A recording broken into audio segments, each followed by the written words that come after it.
Je vais vous raconter une histoire assez touchante qui certainement va vous porter à réfléchir.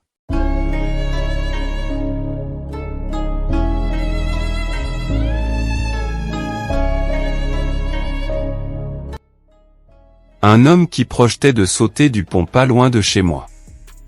Ce soir-là, j'étais assez en colère. Je suis sorti courir alors que je ne le faisais jamais, c'était au mois de mars, pendant la saison pluvieuse et, suite à une inondation, j'ai donc dû passer par un pont.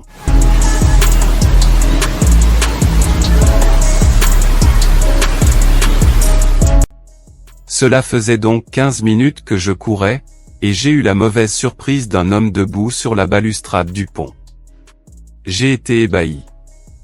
Et, je me suis arrêté de courir, et j'ai regardé le mec dans les yeux. J'ai souri, un peu gêné, et je lui ai demandé, « Qu'est-ce que tu fais ?»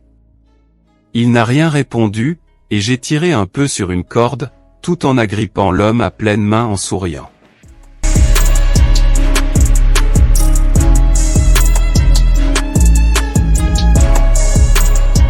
Descends. Allez. Descends, d'un ton mi-compatissant mi-autoritaire.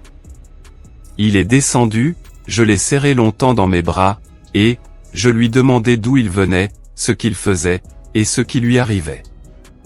Il me dit qu'il faisait la fête avec ses copains, mais, que tout allait très mal avec sa copine.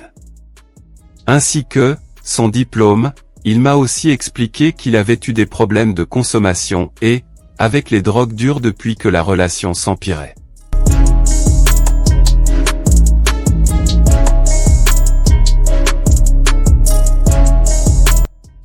J'ai échangé mon numéro avec lui. Je lui demande s'il veut que j'appelle la police, non, me dit-il, et je le laisse partir. J'ai réfléchi, puis j'ai appelé une amie pour demander un conseil. Finalement, j'ai contacté le 911 tout en suivant le jeune homme à distance et discrètement.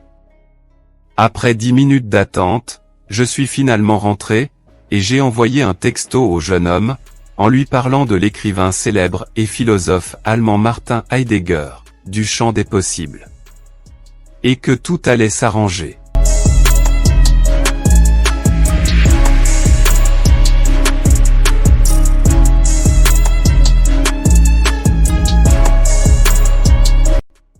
Huit mois plus tard, j'ai reçu un appel téléphonique d'un numéro inconnu. C'est le jeune homme, dont je ne reconnais d'abord pas le numéro et que, j'avais aussi oublié. Il me dit que tout va très bien, il acceptait la séparation avec sa copine, il a obtenu son diplôme et décroché un bon emploi. Qu'il me remercie énormément pour mon assistance, car, il était très dépressif à ce moment-là et que tout s'est arrangé pour lui maintenant.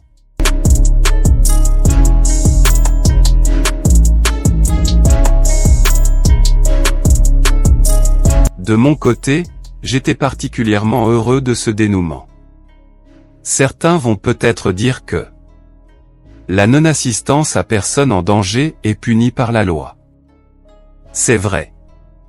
Mais, pour moi il ne faut pas attendre que quelqu'un soit en danger pour l'aider, il faut plutôt aborder le sujet à une autre dimension, il faut surtout cultiver en soi cet amour, d'aider les autres. Mes chers amis, la véritable leçon à tirer de cette histoire, est, qu'il faut s'entraider.